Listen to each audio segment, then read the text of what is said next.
विद्यार्थी मैत्रिणींनो, BA प्रथम वर्षाच्या पहिल्या सत्रामध्ये अर्थशास्त्र विषयाचा जो अभ्यासक्रम आहे त्या अभ्यासक्रमानुसार पहिल्या विभागामध्ये हे पहिलं प्रकरण आहे.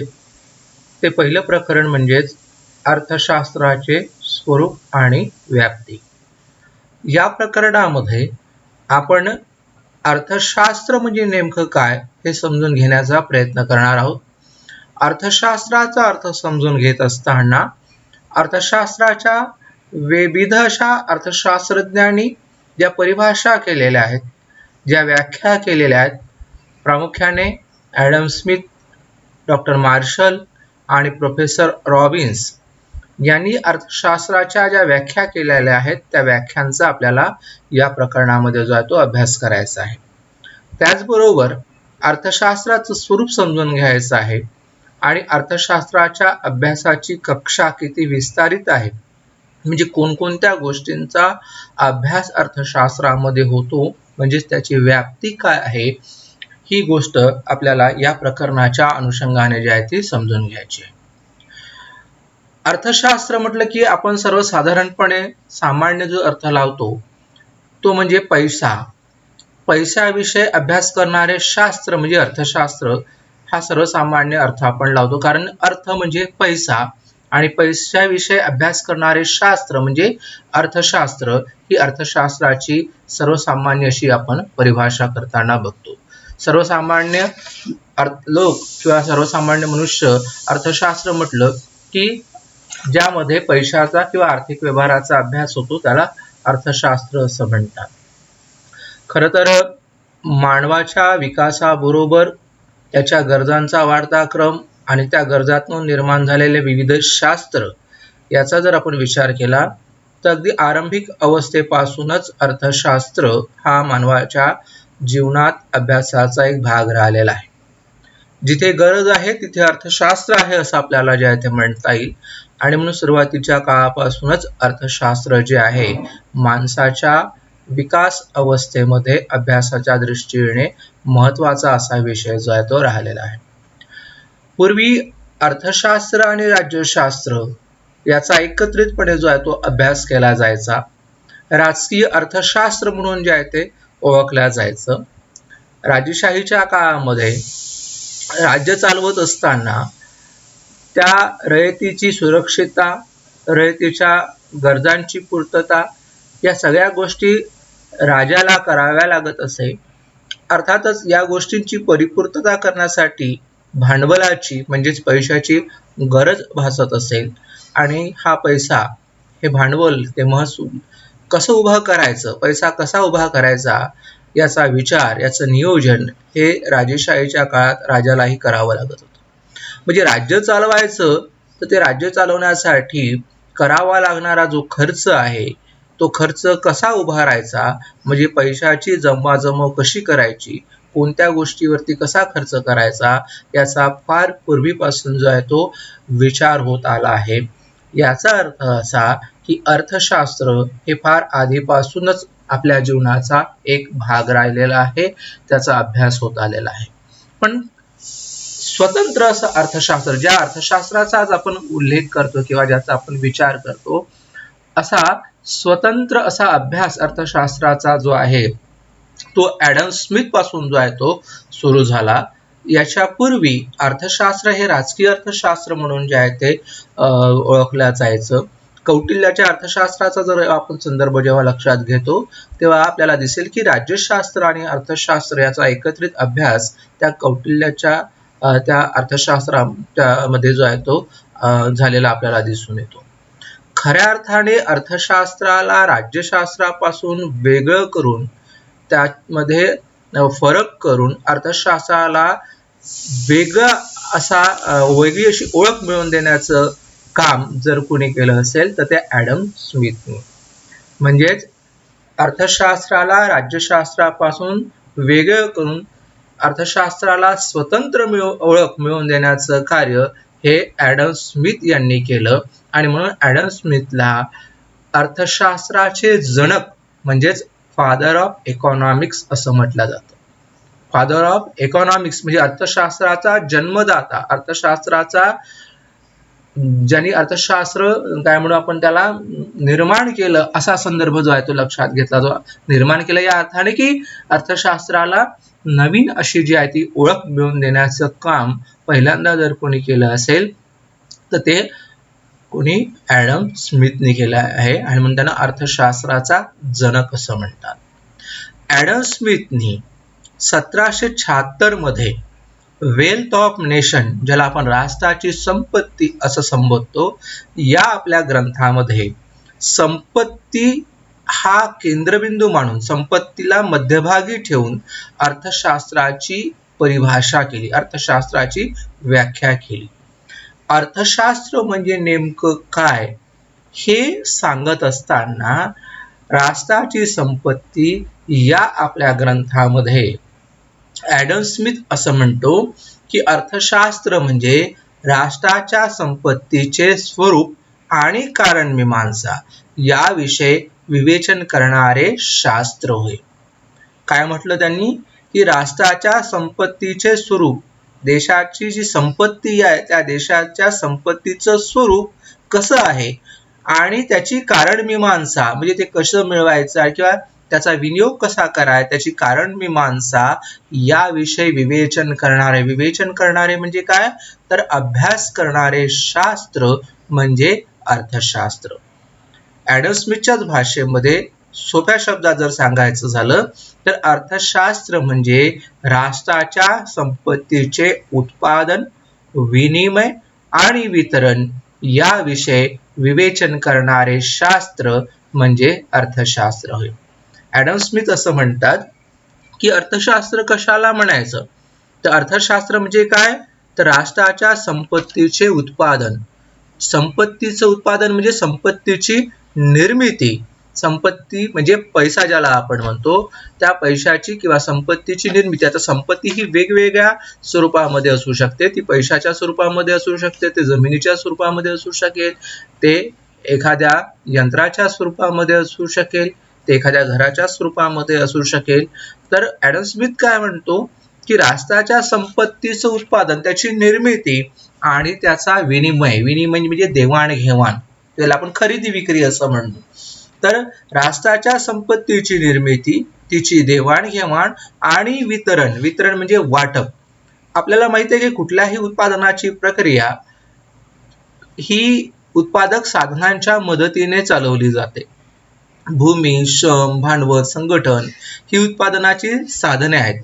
या साधनांच्या मदतीने जी उत्पादनाची प्रक्रिया जी आहे ती राबविली जाते.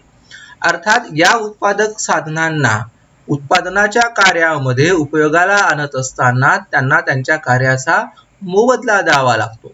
जसं मजुराला मजुरी दिली जाते, भांडवलदाराला त्याचं व्याज दिलं जातं किंवा भूमी मालकाला, ज्याला आपण खंड म्हणतो, भाडं म्हणतो, किराया म्हणतो, तो मोबदला जो आहे तो दिला जातो.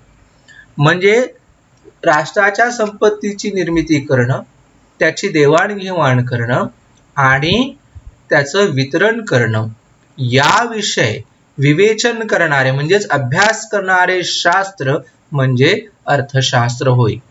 ॲडम स्मिथने अर्थशास्त्राचा अर्थ सांगताना काय म्हटलं की राष्ट्राच्या संपत्तीची निर्मिती ज्यामध्ये केली जाते, राष्ट्राच्या निर्मितीचा अभ्यास ज्यामध्ये केला जातो, राष्ट्राच्या संपत्तीचं उत्पादन, विनिमय आणि वितरण याविषयी अभ्यास करणारे शास्त्र म्हणजे अर्थशास्त्र होय. थोडक्यामध्ये साध्या आणि सोप्या शब्दामध्ये जर आपण ॲडम स्मिथची परिभाषा जर लक्षात घेतली तर संपत्ती विषय अभ्यास करणारे शास्त्र म्हणजे अर्थशास्त्र होय असं आपल्याला म्हणता येईल. म्हणजे ज्या शास्त्रामध्ये संपत्तीचा अभ्यास केला जातो त्या शास्त्राला अर्थशास्त्र असं म्हणतात. संपत्ती विषय अभ्यास करणारे शास्त्र म्हणजे अर्थशास्त्र ही साधी आणि सोपी व्याख्या ॲडम स्मिथने केलेली आपल्याला दिसून येते. आणि म्हणून ॲडम स्मिथच्या व्याख्येचा जेव्हा आपण अभ्यास करू किंवा आपल्याला त्याचा संदर्भ द्यायचा असतो तेव्हा हे लक्षात ठेवायचं की संपत्ती विषय अभ्यास करणारे शास्त्र म्हणजे अर्थशास्त्र. त्यांनी संपत्तीला महत्त्व दिलं, मानव जे काय करतो ते संपत्तीसाठी करतो. मानवाच्या जीवनामध्ये संपत्तीला अनन्यसाधारण महत्व आहे, अतिशय महत्व आहे. ही भूमिका ॲडम स्मिथची होती आणि म्हणून त्यांनी संपत्तीला केंद्रस्थानी मांडून, संपत्तीला मध्यभागी ठेवून अर्थशास्त्राची ही व्याख्या केली आणि त्या व्याख्येत त्यांनी म्हटलं की संपत्तीविषयी अभ्यास करणारे शास्त्र म्हणजे अर्थशास्त्र होय. ॲडम स्मिथची ही व्याख्या लक्षात घेता या व्याख्येची जी वैशिष्ट्य आहे ती वैशिष्ट्य आपल्याला जी आहे ती लक्षात येतील की ॲडम स्मिथने या व्याख्येमध्ये ज्या मुद्द्यांचा, ज्या गोष्टींचा विचार केलेला आहे त्या आधारे त्याची ठळक वैशिष्ट्य जर आपण बघितली तर त्यात आपल्याला असं दिसेल, एक तर त्याने राष्ट्राच्या संपत्तीला महत्त्व दिलेलं आहे. म्हणजे ॲडम स्मिथ असं म्हणतो की मानव राष्ट्राच्या संपत्तीच्या निर्मितीसाठी, तिच्या विनिमयासाठी आणि वितरणासाठी प्रयत्नशील असतो आणि म्हणून त्यांनी म्हटलं की राष्ट्राची संपत्ती मिळवण्यासाठी हे मानवाचे जे सगळे जे आहे ते प्रयत्न चाललेले असतात. याचा अर्थ असा की ॲडम स्मिथच्या व्याख्येमध्ये आपल्याला दिसतं की त्यांनी राष्ट्राच्या संपत्तीला अधिक महत्त्व दिलेलं आहे. त्यांच्या दृष्टीने राष्ट्राची संपत्ती जी आहे ती अधिक महत्त्वाची आहे आणि म्हणून अर्थशास्त्राचा अभ्यास विषय हा राष्ट्राची संपत्ती आहे, ही भूमिका ॲडम स्मिथची होती. दुसरं वैशिष्ट्य आपल्याला या व्याख्येवरून दिसतं ते म्हणजे भौतिक संपत्तीचा विचार. संपत्तीच्या बाबतीमध्ये आपण जर विचार केला तर आपल्याला दिसेल की भौतिक संपत्ती आणि अभौतिक संपत्ती. भौतिक संपत्ती म्हणजे जी डोळ्याने दिसते आणि हाताने स्पर्श करता येते त्याला आपण भौतिक संपत्ती असं म्हणतो आणि अभौतिक संपत्ती म्हणजे जी डोळ्याने दिसत नाही आणि हाताने स्पर्श करता येत नाही त्याला आपण अभौतिक संपत्ती असं म्हणतो. ॲडम स्मिथनी संपत्तीचा विचार करत असताना भौतिक संपत्ती जी आहे ती लक्षात घेतलेली आहे, म्हणजे जी डोळ्याने दिसते आणि हाताने स्पर्श करता येते. आता अशी संपत्ती कोणती? तर पैसा, दागदागिने, जमीन, घर, यंत्रसामुग्री ही सगळी संपत्ती आहे जी डोळ्याने दिसते आणि हाताने स्पर्श करतात. याला भौतिक संपत्ती असं म्हटलं जातं. या भौतिक संपत्तीचा विचार ॲडम स्मिथने जे आहे तो केलेला आहे. त्यांनी अभौतिक संपत्ती लक्षात घेतलेली नाही, तर भौतिक संपत्तीचा संदर्भ त्यांनी आपल्या या व्याख्येमध्ये जो आहे तो लक्षात घेतलेला आहे. हे याचं दुसरं वैशिष्ट्य. पहिल्याच्यात काय आपण बघितलं की त्यांनी संपत्तीचा, राष्ट्राच्या संपत्तीचा विचार केलेला आहे, म्हणजे पैशाचा विचार केलेला आहे. दुसरं की संपत्तीचा विचार करत असताना केवळ भौतिक संपत्तीचा विचार केलेला आहे, म्हणजे ज्यामध्ये डोळ्याने दिसणाऱ्या आणि हाताने स्पर्श करता येणाऱ्या अशा भौतिक संपत्तीचाच त्याने जो आहे तो संदर्भ लक्षात घेतलेला आहे किंवा त्याचा अभ्यास अर्थशास्त्र करते असं जे आहे ते ॲडम स्मिथने म्हटलेलं आहे. तिसरं वैशिष्ट्य आपल्याला याच्यामध्ये दिसतं ते म्हणजे उत्पादन आणि वाटणीचा अभ्यास. आपण बघितलं की ॲडम स्मिथच्या व्याख्येमध्येच आपल्याला दिसतं की संपत्तीचं उत्पादन, विनिमय आणि वितरण या विषय अभ्यास करणारे शास्त्र म्हणजे अर्थशास्त्र. त्यामुळून या व्याख्येवरून आपल्याला हे वैशिष्ट्य दिसतं की उत्पादन, वितरण आणि विनिमय या गोष्टीचा विचार ॲडम स्मिथने आपल्या व्याख्येमध्ये जो आहे तो केलेला दिसून येतो. एकूणच संपत्तीला मध्यभागी ठेवून अर्थशास्त्राचा अर्थ सांगण्याचा प्रयत्न ॲडम स्मिथ यांनी केलेला दिसून येतो. आपण पुन्हा एकदा याचा जर आतापर्यंत झालेल्या सगळ्या विवेचनाचा जर सार लक्षात घेतला तर संपत्तीविषयी अभ्यास करणारे शास्त्र म्हणजे अर्थशास्त्र ही ॲडम स्मिथची व्याख्या आपल्याला जी आहे ती लक्षात येईल. अर्थात अर्थशास्त्राला राज्यशास्त्रापासून वेगळं करून स्वतंत्र अशी ओळख निर्माण करून देण्याचं कार्य ॲडम स्मिथ यांनी केलं आणि म्हणून त्याला अर्थशास्त्राचा जनक असं म्हणतात. ॲडम स्मिथची ही परिभाषा बऱ्याच काळपर्यंत मान्यता प्राप्त होती. बऱ्याच कालावधीपर्यंत अर्थशास्त्र म्हटलं की ॲडम स्मिथच्याच परिभाषेचा संदर्भ दिला जात होता. आताही आपण अर्थशास्त्राच्या परिभाषांचा जेव्हा विचार करतो तर निश्चितच आजही ॲडम स्मिथची परिभाषा ही ओघाने लक्षात घेतली जाते. संपत्तीविषयी अभ्यास करणारे शास्त्र म्हणजे अर्थशास्त्र म्हणून मूळ ही परिभाषा जी आहे ती अभ्यासली जाते किंवा त्याचा संदर्भ जातो लक्षात घेतला जातो. ॲडम स्मिथची व्याख्या बऱ्याच काळपर्यंत मान्यता प्राप्त होती, परंतु या व्याख्येमध्ये काही दोष होते आणि ते दोष लक्षात घेऊन पुढे यावरती अभ्यास होत असताना नंतरच्या अभ्यासकांनी यातील दोष लक्षात घेऊन त्यावरती आक्षेप घेतले, टीका केल्या. अर्थातच अभ्यास सतत सुरू असताना, कारण गतिमानता, अभ्यासामध्ये जी गतिमानता किंवा ज्याला आपण परिवर्तन म्हणतो, हे सातत्याने घडून येत असल्यामुळे जे आहे आधी झालेल्या अभ्यासातील उणिवा या लक्षात येत असतात आणि त्या उणिवावरती मग मात्र टीका किंवा आक्षेप होत असतात. ॲडम स्मिथने पहिल्यांदा जरी ही परिभाषा मांडली आणि बऱ्याच काळपर्यंत जरी ती मान्यता प्राप्त होती, तरी ॲडम स्मिथच्या या परिभाषेमध्ये, व्याख्येमध्ये काही दोष होते आणि ते दोष लक्षात घेऊन यावरती अभ्यास होत असताना नंतरच्या विचारवंतांनी, विशेषतः डॉक्टर मार्शलनी ॲडम स्मिथच्या या व्याख्येवरती टीका केलेल्या आहेत. त्या टीका कोणत्या आहेत याचा आपण जातो विचार करू.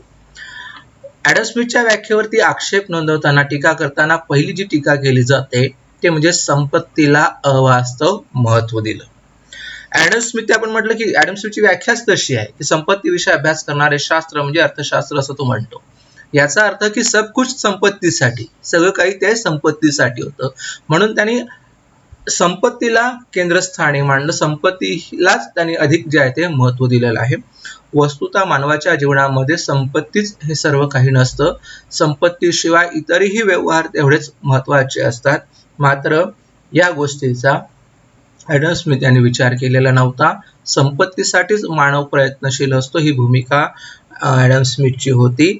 आणि अर्थशास्त्राचा अभ्यास विषय हा संपत्ती आहे. अर्थशास्त्र केवळ संपत्ती प्राप्तीसाठीच केल्या जाणाऱ्या प्रयत्नांचा किंवा त्या संदर्भाने होणाऱ्या प्रयत्नांचा विचार करते, ही भूमिका ॲडम स्मिथची होती. आणि म्हणून या ॲडम स्मिथच्या या भूमिकेवरती टीका करताना मार्शल असं म्हणतो की ॲडम स्मिथनी संपत्तीला नको तेवढं महत्व दिलेलं आहे, अवास्तविक महत्व जे आहे ते दिलेलं आहे. ही पहिली टीका ॲडम स्मिथच्या व्याख्येवरती केली जाते. दुसरी टीका जी याच्यावरती केली जाते ती म्हणजे ॲडम स्मिथने संपत्तीच्या उपभोगाकडे दुर्लक्ष केलंय. उपभोगाकडे दुर्लक्ष हा दुसरा आक्षेप याच्यावरती घेतला जातो, दुसरी टीका जी केली जाते. व्याख्या बघा, आपण पाहिलं ॲडम स्मिथने काय म्हटलं होतं की राष्ट्राच्या संपत्तीचं उत्पादन, विनिमय आणि वितरण, हे तीन शब्द त्याच्यामध्ये आलेले आहे. उत्पादन, विनिमय आणि वितरण. उपभोगाकडे त्यांनी दुर्लक्ष केलं, उपभोगाचा त्यांनी विचारच केलेला नाही. मात्र टीकाकारांचं म्हणणं असं आहे, किंबहुना आपल्यालाही ते पटेल किंवा आपली ही भूमिका अशी जाईल की उपभोगाला सोडून कुठल्याही कार्याचा आपल्याला विचार करता येत नाही. कारण जे काही करतो ते उपभोगासाठी आपण करत असतो. उपभोग हेच प्रत्येक कार्यामागची प्रेरणा असते, प्रत्येक कार्यामागचं कारण असते. उपभोग हे उत्पादनाचं कारण आणि परिणाम असतो. उपभोग घ्यायचा आहे म्हणून आपण कृती करत असतो. अशा वेळेला संपत्ती जमवणं किंवा संपत्ती निर्माण करणं हे कशासाठी असेल? उपभोगासाठी असेल. मुळामध्ये ज्या गोष्टीची गरज आहे किंवा जे आपल्याला उपभोगायचं आहे ती गोष्ट आपण निर्माण करण्याचा प्रयत्न करतो. परंतु इथे ॲडम स्मिथने उपभोगाकडे पूर्णपणे जे आहे ते दुर्लक्ष केलेलं होतं. उपभोग त्याने लक्षात घेतलेला नव्हता. ॲडम स्मिथने काय म्हटलं की संपत्ती निर्माण करायची, तिची देवाणघेवाण करायची, तिचं वाटप वितरण करायचं, मात्र उपभोगाचा कुठेच त्यांनी उल्लेख केलेला नव्हता. आणि म्हणून जसं मी आधी म्हणालो की जी काही कृती किंवा जे काही कार्य आपण करत असतो ते मुळामध्ये उपभोगासाठी करत असतो. आणि म्हणून उपभोग नसेल तर आपण ही कृती करणार नाही, कुठलंही कार्य जे आहे ते करणार नाही. साधा स्वयंपाक करायचा म्हटलं तरी आपल्याला भूक लागते, उपभोग घ्यायचा, जेवण करायचा म्हणून आपण स्वयंपाक करतो. घर आपल्याला बांधायचं आहे कारण आपल्याला राहायचं आहे म्हणून आपण घर बांधतो. उपभोग जर आपल्या जीवनातनं काढून घेतला तर माणसाला कुठलीच कृती किंवा कुठलंच कार्य करण्याची गरज भासणार नाही. आणि म्हणून सगळ्यात महत्वाचा जो मुद्दा आहे माणसाच्या या कर्मामधला, माणूस जो कृतिशील असतो, कार्यशील असतो, जे खटाटोप करतो जीवनामध्ये, त्या सगळ्या खटाटोपीच्या मागे एकमात्र प्रेरणा असते, ते म्हणजे उपभोग घेणे, उपभोगातनं समाधान मिळवणे. मात्र ॲडम स्मिथने याच कार्याकडे, याच गोष्टीकडे त्याने दुर्लक्ष केलेलं आपल्याला दिसून येतं आणि म्हणून याच्यावरती कडाडून जी आहे ती टीका केली जाते. तिसरा आक्षेप याच्यावरती जो घेतला जातो तो म्हणजे संपत्तीला त्यांनी साध्य मानलेला आहे. ॲडम स्मिथ असं म्हणतो की संपत्ती ही आमची गरज आहे. संपत्तीसाठी माणूस जो आहे तो प्रयत्न करतो. संपत्ती निर्माण करणं, विनिमय वितरण करणं हीच गोष्ट मानवाकडनं जी आहे ती केली जाते. मात्र मार्शल किंवा इतर विचारवंतांना ही भूमिका मान्य नाही. मार्शल असं म्हणतो की संपत्ती हे साध्य नाही. साध्य म्हणजे गरज. संपत्ती ही मानवाची गरज नाही, तर गरज पूर्ण करण्याचं ते एक माध्यम आहे, साधन आहे. मानवाला जी गरज आहे ते गरज पूर्ण करण्यासाठी आम्हाला संपत्ती म्हणजेच पैसा, त्या पैशाची गरज असते. आणि मग संपत्ती ही आमची गरज नाही, तर गरज पूर्ण करण्याचं ते एक माध्यम आहे, ते एक साधन आहे. साधी सरळ गोष्ट आहे ना. अर्थशास्त्रामध्ये असं एक वाक्य आहे की पैसा खाता येत नाही, पण पैशाशिवाय खाता येत नाही. आपण संपत्तीचं किंवा पैशाचं महत्व जे आपल्या जीवनामध्ये आहे ते समजून घेताना हे वाक्य जर आपण बघितलं की पैसा खाता येत नाही, पण पैशाशिवाय खाता येत नाही. आम्हाला भूक लागली तर आम्ही पैसा खाऊन आमची भूक भागवू शकतो का? बघा प्रयत्न करून. पण ती भूक भागवण्यासाठी लागणारे अन्नपदार्थ मात्र मिळवण्यासाठी आपल्याला पैशाची गरज असते, संपत्तीची गरज असते. म्हणजे काय? तर लागलेली भूक भागवण्यासाठी पैसा हा माध्यम म्हणून उपयोगाला येतो. ती गरज भागवण्यासाठी अन्नाचं किंवा अन्नपदार्थाचं काम पैसा किंवा संपत्ती करत नाही. मुळामध्ये ॲडम स्मिथनी संपत्ती ही गरज मांडली. मार्शलला ही भूमिका मान्य नाही. मार्शल असं म्हणतो की संपत्ती ही आमची गरज असू शकत नाही, तर गरज पूर्ण करण्याचं ते एक माध्यम आहे, साधन आहे. म्हणून त्याच्यावरती जो आहे तो आक्षेप जो आहे तो नोंदवला जातो. चौथी जी टीका याच्यावरती जी केली जाते की ॲडम स्मिथ यांनी आर्थिक मानवाची कल्पना केलेली आहे. मुळामध्ये आर्थिक मानवाची केलेली कल्पना हे चुकीची आहे, अवास्तविक आहे असा आक्षेप किंवा अशी टीका जी याच्यावरती जी आहे ती केली जाते. ॲडम स्मिथ काय म्हणतो की प्रत्येक मनुष्य स्वार्थाने प्रेरित होऊन जो आहे तो काम करतो. म्हणजे आपल्यासाठी अर्थार्जन करण्याचा किंवा संपत्ती मिळवण्यासाठी जो आहे तो प्रयत्न करतो. आपल्या हिताबरोबर समाजाचं हित साधण्याचाही तो प्रयत्न करत असतो. म्हणजे स्वस्वार्थाने प्रेरित होऊन संपत्ती जमवण्याचा प्रयत्न मानव करतो. म्हणजे आर्थिक मानवाची कल्पना ॲडम स्मिथने केलेली आहे. मात्र टीकाकारांना ही मान्य नाही. टीकाकार असं म्हणतात की जे आर्थिक मानवाची केलेली कल्पना ही पूर्णतः चुकीची आहे. मानव सर्व किंवा नेहमीच जे आहे हा स्वार्थाने प्रेरित होऊन व्यवहार करतो असं नाही, तर बऱ्याचदा दया, धर्म, करुणा या अनुषंगाने सुद्धा, जिव्हाळ्यातनं सुद्धा इतरांना मदत करण्याची भावना ही व्यक्तीमध्ये असते. त्यातनं तो जे आहे ते त्या पद्धतीने जो आहे तो कार्य करत असतो. म्हणजे केवळ स्वार्थापोटी संपत्ती मिळवण्यासाठी माणूस झटतो असं नाही, तर इतरही भावना त्याच्या मनामध्ये असतात आणि त्या भावनेतून तो व्यवहार समाजामध्ये जो आहे तो करत असतो, ज्याचा विचार ॲडम स्मिथने केलेला नव्हता. म्हणून त्याच्यावरती जी आहे ती टीका केली जाते. पाचवी जी टीका याच्यावरती केली जाते ती म्हणजे अभौतिक संपत्तीकडे दुर्लक्ष. सुरुवातीलाच आपण बघितलं की वैशिष्ट्यामध्ये त्यांनी भौतिक संपत्तीचाच विचार केलेला. भौतिक संपत्ती म्हणजे काय? जी डोळ्याने दिसते आणि हाताने स्पर्श करता येते, त्याला आपण भौतिक संपत्ती असं म्हणतो. माणसाच्या विकासामध्ये ज्या प्रमाणे भौतिक संपत्तीला महत्व आहे, म्हणजे पैसा असेल, जमीन असेल, घर असेल, यंत्र असेल, दागदागिने असतील, या सगळ्या गोष्टींची जी भूमिका किंवा जे महत्व माणसाच्या जीवनामध्ये आहे, तेवढंच किंबहुना त्यापेक्षाही जास्त महत्व हे अभौतिक संपत्तीचं आहे.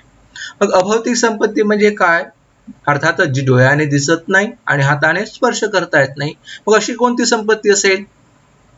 तर प्राध्यापकांच्या किंवा शिक्षकांच्या सेवा, वकिलाची सेवा, डॉक्टरांची सेवा, इंजिनियरची सेवा, या ज्या सेवा आहे ज्या दिसत नाही पण राष्ट्र निर्माणामध्ये महत्वाची भूमिका पार पाडतात. देशाच्या दृष्टीने या सेवा हे कार्य सुद्धा एक प्रकारे संपत्ती आहे, जी डोळ्याने दिसत नाही. डॉक्टरांनी दिलेली आरोग्याविषयीची जी सेवा आहे ही देशाच्या निरोगी राहण्यासाठी, सुदृढ आणि निरोगी स्वास्थ्य देशातील लोकांना लाभण्यासाठी गरजेची असते. ही दिसत नाही, मात्र ती देशाच्या दृष्टीने संपत्ती आहे. आज जसं आपण आज परिस्थिती बघितली कोरोना काळामधली, तर आज आपल्याला डॉक्टरांचं महत्त्व जे आहे ते लक्षात येतं. त्यांची सेवा जी आहे किती महत्त्वाची आहे ही आपल्याला जी आहे ती लक्षात येते. आणि म्हणून त्यांची ही सेवा जरी डोळ्याने दिसत नसली तरी देशाच्या दृष्टीने जी आहे ती संपत्ती आहे. इंजिनियर्स असतील, प्राध्यापक असतील, वकील असतील, अशा वेगवेगळ्या समाजातल्या घटकांद्वारा अदृश्य स्वरूपामध्ये जे सेवा कार्य केलं जातं, हे सेवा कार्य एक प्रकारे देशाच्या दृष्टीने ही संपत्ती असते, ज्या संपत्तीचा विचार ॲडम स्मिथ यांनी आपल्या व्याख्येमध्ये केलेला नाही. म्हणून त्याच्यावरती जी आहे ती टीका केली जाते की ॲडम स्मिथने अभौतिक संपत्तीकडे जे आहे ते दुर्लक्ष केलेलं आहे. 6वी जी टीका याच्यावरती केली जाते आपल्याला दिसेल की संकुचित व्याप्ती. स्मिथच्या व्याख्येनुसार जर आपण विचार केला तर ज्या क्रियांचा संबंध हा संपत्तीशी येतो त्याच क्रियांचा अभ्यास अर्थशास्त्रामध्ये केला जातो असं ॲडम स्मिथ मानतो. म्हणजेच संपत्ती विषय किंवा संपत्तीशी संबंधित क्रियांचा जो आहे तो अभ्यास अर्थशास्त्र जे आहे ते करते, ही ॲडम स्मिथची भूमिका आहे. मात्र टीकाकारांना ही भूमिका मान्य नाही, कारण संपत्तीशी संबंध नसणाऱ्या परंतु मानवी कल्याणाच्या दृष्टीने महत्त्वाच्या असणाऱ्या इतरही गोष्टी आहेत ज्याचा विचार जो आहे तो झाला पाहिजे. मात्र ॲडम स्मिथने जे आहे याचा विचार केलेला नाही, म्हणून त्याची ही व्याख्या ही संकुचित स्वरूपाची आहे अशी टीका ॲडम स्मिथच्या या व्याख्येवरती केली जाते. अर्थातच ॲडम स्मिथच्या व्याख्येवरती अशा काही टीका होत असल्या, ॲडम स्मिथच्या व्याख्येमध्ये काही उणिवा राहून गेल्या, त्या उणिवाला अनुसरून त्याच्यावरती ज्या काही टीका झाल्यात किंवा आक्षेप झाले, तरी ॲडम स्मिथच्या या व्याख्येचं महत्त्व कमी होत नाही. आजही मी आधीच सांगितलं की आजही जेव्हा अर्थशास्त्राच्या अर्थाचा संदर्भ लक्षात घेतला जातो, अर्थशास्त्राच्या परिभाषा जेव्हा लक्षात घेतल्या जातात, तेव्हा ॲडम स्मिथची परिभाषा ही प्रामुख्याने लक्षात घेतली जाते. संपत्तीविषय अभ्यास करणारे शास्त्र म्हणजे अर्थशास्त्र, अशी संपत्तीवर आधारित साधी आणि सोपी परिभाषा ॲडम स्मिथने मांडलेली आहे. या ठिकाणी आपल्याला ॲडम स्मिथच्या या परिभाषेचा आणि त्याच्या अनुषंगाने त्यांच्या वैशिष्ट्याचा आणि त्यावरती झालेल्या टीकांचा संदर्भ आपल्याला जातो लक्षात आला असेल. याच्या पुढच्या भागामध्ये आपण पुढील परिभाषेचा विचार करणार आहोत.